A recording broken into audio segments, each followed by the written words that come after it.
When Toyota wanted to create a new replacement for the lackluster Starlet, they realized that they had to do something very different.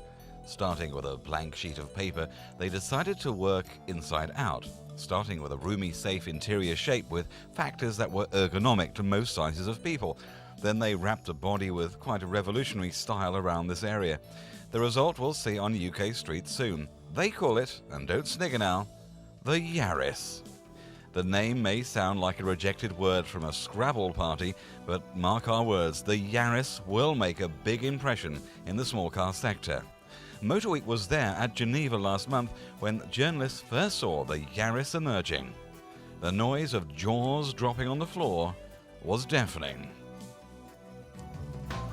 This is a totally new car, not just an adaptation of an existing one. We wanted to create the best small car for the European user, not just the affluent ones. We wanted to make it as comfortable as possible, giving the people the room that they need, and also as practical as possible, because of the ever-increasing restrictions in the urban environment. This is the result. A car that's big inside and small outside. It is higher and wider to accommodate people with their luggage better. It is shorter in length, with an increased wheelbase to ensure that it is easy to maneuver, very stable, and grips well the road. Maturity has been the key word for design in order to achieve properties of a higher class car. We wanted to create a new benchmark for a small car. I think we have done it. Every part of car design was questioned. Nothing was taken for granted. Teams of engineers sat around all day with their coffees and sake trying to answer questions like, exactly how do people get in and out of cars? How do they sit in it? How do they live in it? この車は画期的だと思われないかもしれませんが、我々は画期的であるというふうに思っております。 This car may not look revolutionary, but it is.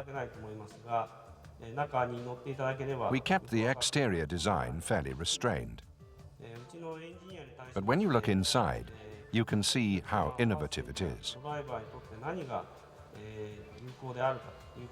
The engineers were encouraged to question every basic relationship in the car and come up with improvements that would benefit driver and passengers.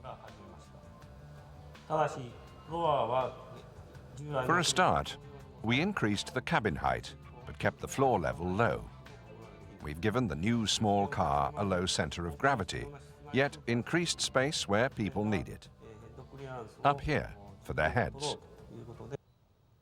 Toyota say if you don't think it looks revolutionary, wait till you sit in it and drive it. We'll report on this as soon as we get the opportunity. One thing we can see from these pictures, the Yaris is bristling with high technology, with advanced variable valve timing, navigation systems, and not forgetting the new Toyota 1-litre engine, which they claim bring higher standards in performance, economy, and emissions. The offset crankshaft means there's a reduction in piston friction. Toyota's single-coil direct injection optimizes combustion, and every part of the design is aimed at reducing engine weight. The new 1-litre engine will offer a flat torque curve from low revs and a maximum output of about 50 kilowatts. The styling of the dash and controls, well, weird. It makes the Ford car's interior look almost normal. Curves and swooping lines are pleasant on the eye, yet look at first glance to be fairly practical. As we say, we'll report more on the Yaris when we get a chance to drive it.